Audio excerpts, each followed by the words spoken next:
जय स्वामीनारायण, जय श्री कृष्ण, हर हर महादेव, जय शिव शंभू। सावन का ये पवित्र महीना प्रारंभ है और हमने अभी तक जितना हमसे हो सकता है कोशिश करते हैं, समय उतना मिलता नहीं है। 2 अध्याय हमने सुना अभी शिव पुराण का।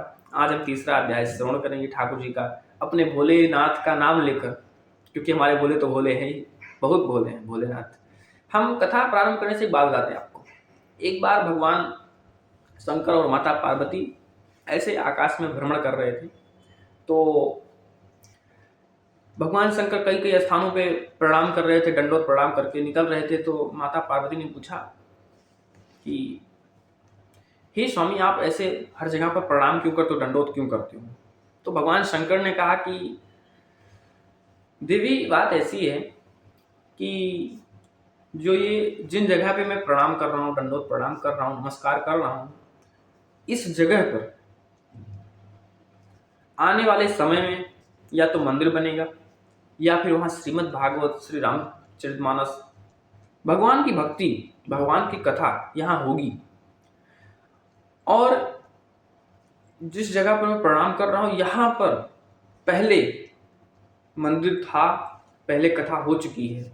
तो भगवान शिव, बताइए, आप इतने दयालु, इतने कृपालु और इतने भोले हैं कि वो उस जगह पर भी प्रणाम करते हुए घूमते हैं, उस जगह को भी दंडोत प्रणाम करते हैं जहां पर कथा होने वाली है, जहां पर कथा होने वाली है, या जहां पर मंदिर बनने वाला है, यहाँ पे जहां पर पहले था या जहां पर पहले कथा हो चुकी है, वहां भी भगवान शिव अपना मस्तक झुकाते हैं और प्रणाम करते हैं उस जगह।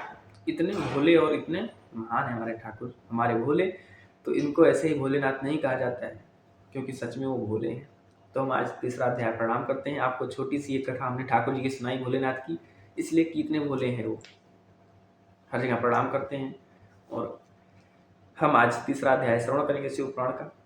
इसमें बिंदु ब्राह्मण की कथा है, तीसरे अध्याय में। ये शिव पुराण का तीसरा अध्याय है। श्री सूत जी बोले, सौनक जी, मैं तुम्हारे सामने एक अन्य गोपनीय कथा का वर्णन करूंगा, क्योंकि तुम शिव भक्त को अग्रगण व वेदताओं का में श्रेष्ठ है।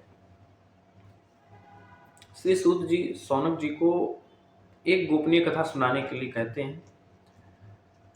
हैं कि और ये शिव भक्त में सबसे उच्च है, सबसे ऊंचा है। ये कौन? बिंदु ब्राह्मण जो है, शिव भक्त में सबसे बड़ा भक्त है। उसके बारे में श्री सूत जी सौनक जी को कथा सुनाते हैं। कहते हैं कि समुद्र के निकटवर्ती प्रदेश में वासकल नामक गांव है, जहां वैदिक धर्म से विमुख महापापी मनुष्य रहते हैं। वे सभी दृष्टि हैं एवं उनका मन दूषित विषय भोग में ही लगा रहता है। वे देवताओं और भाग्य पर विश्वास नहीं करते हैं।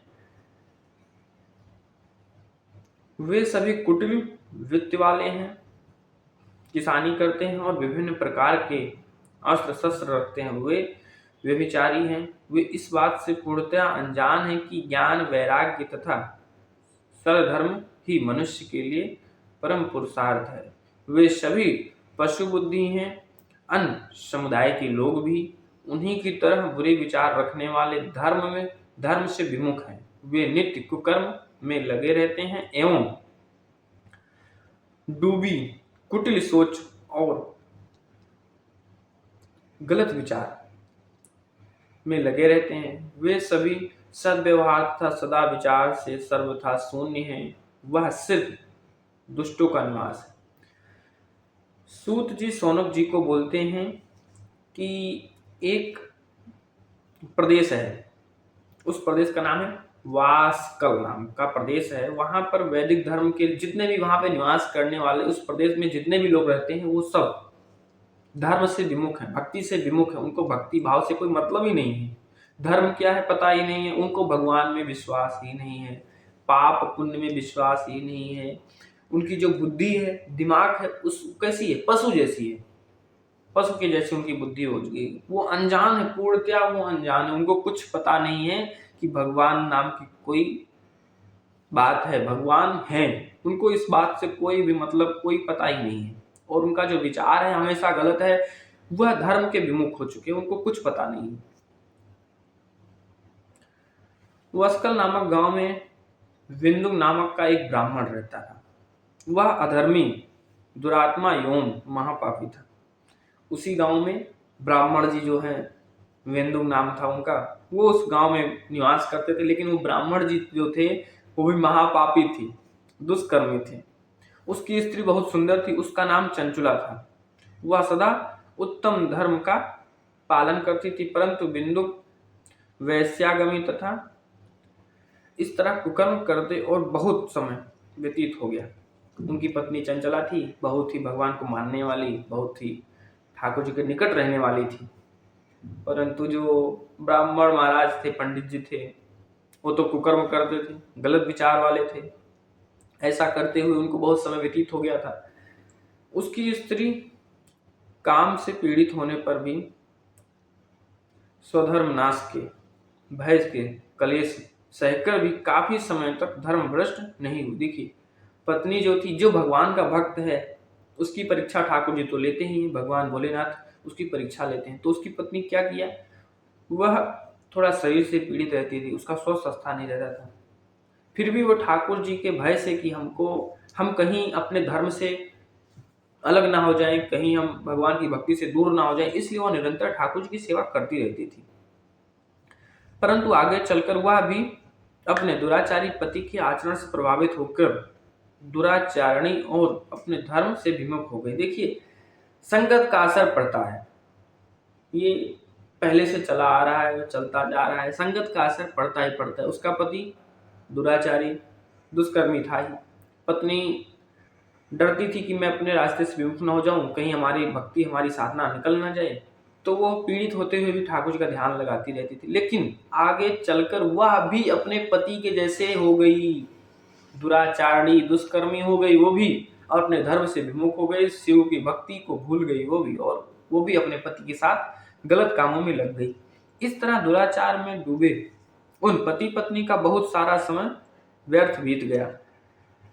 दूषित बुद्धि वाला वह ब्राह्मण बिंदु समयानुसार मृत्यु को प्राप्त हो नरक में चला गया। देखिए, बिंदु ब्राह्मण जी समय अनुसार वह अपने मृत्यु को प्राप्त हो गए और उनकी मृत्यु हो गई। बहुत दिनों तक नरक के दुखों को भोग कर वह मूढ़ बुद्धि पापी विद्या पर्वत पर चला गया। बहुत दिनों तक नरक के दुखों को भोग कर वह जो है ब्राह्मण, एक विद्या पर्वत है, वहां पर वो चला गया। फिर इधर उधर दुराचारी बिंदु के मर जाने पर वह चंचला नामक स्त्री बहुत समय तक पुत्रों के साथ अपने घर में रहती थी।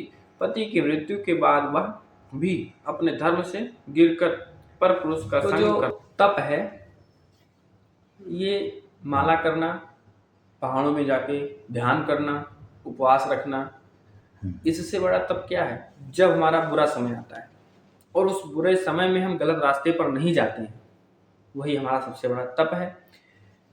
तप कठिन होता है, उस समय हम बुरे रास्ते पर नहीं जाते हैं, भगवान को याद करते हैं, वही सबसे बड़ा तप है। और वो जो है बहुत कठिन होता है, लेकिन इसका फल मीठा होता है। विषयी इस सत्य को नहीं जानते, इसलिए यह विषय के विषफल का स्वाद लेते हुए भोग करते हैं। देखिए, हमारा जब गलत समय आता है, उस समय हम गलत रास्ते पर नहीं जाते, हमारा सबसे बड़ा तप है, वही सबसे बड़ा हमारा साधन है।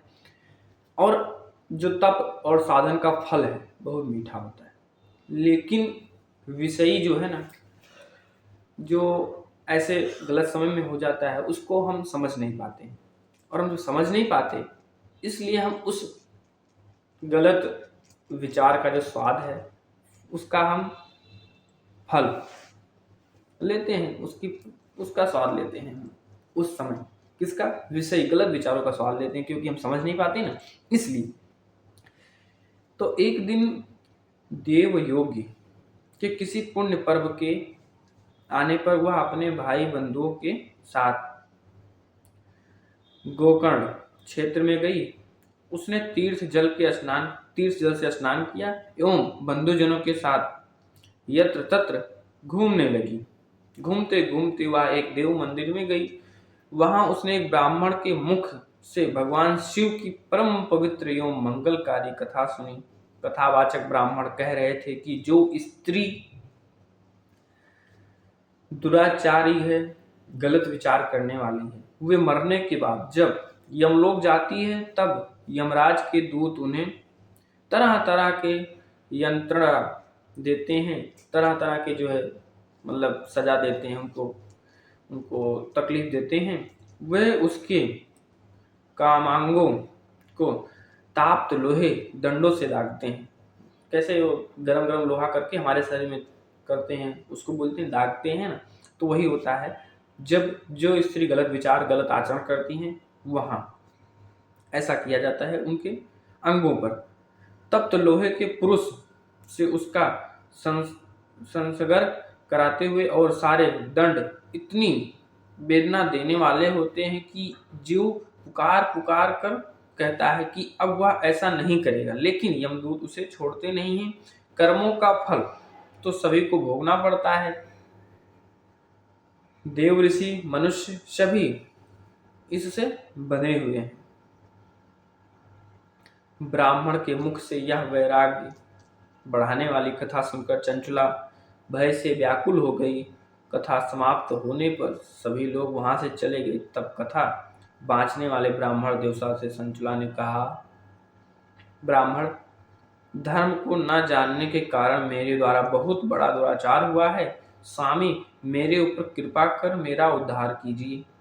उसके प्रवचन को सुनकर मुझे इस संसार से वैराग्य हुआ है।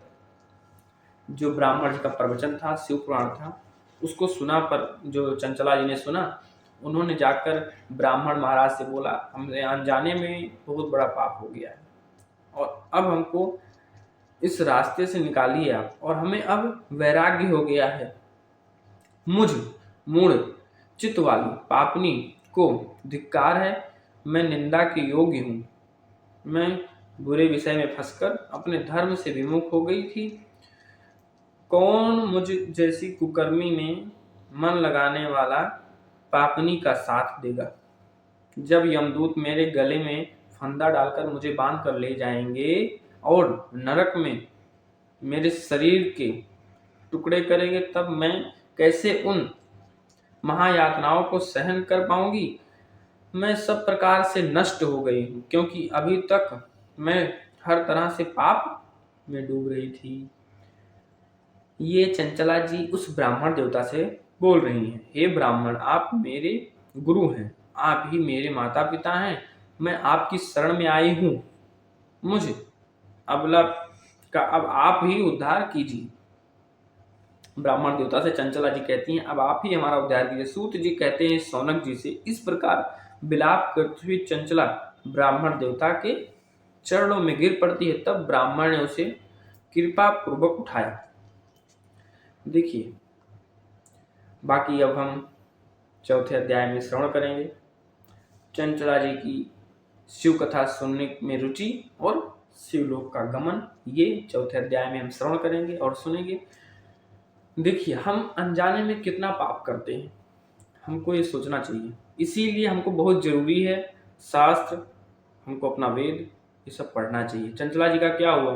पहले वो भगवान की भक्त थी, उन्होंने गलत आचरण, क्योंकि उनका पति गलत था, संगत का असर पड़ता ही पड़ता है। संगत का असर पड़ा, अच्छे से बुरी बन गई। बुरी होने के बाद उनके पति का जो है स्वर्गवास हो गया, वो यमलोक सुधार गए।